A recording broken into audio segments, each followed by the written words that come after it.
சர்வதேச medical physics நாள் இன்று.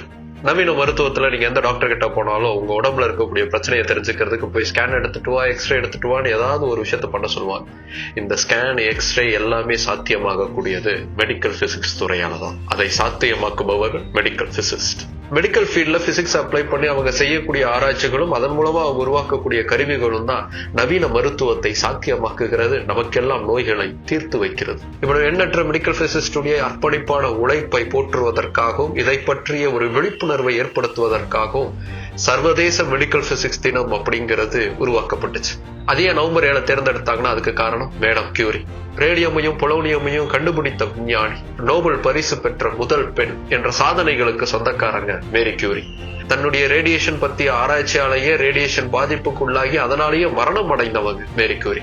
அவங்களுக்கு மரியாதை செலுத்தக்கூடிய விதமா international organisation for medical physics 2013ஆம் ஆண்டு உலக அளவில் மெடிக்கல் பிசிக்ஸ் துறை பற்றியும் அதுல ஈடுபட்டு இருக்கக்கூடிய வல்லுநர்களை பற்றியும் ஒரு விழிப்புணர்வு ஏற்படுத்துவதற்காகவும் பல மாணவர்கள் துறையை தேர்ந்தெடுப்பதற்காகவும் சர்வதேச மெடிக்கல் பிசிக்ஸ் நாள் என்று நவம்பர் 7 அறிவித்த தினம் இன்று.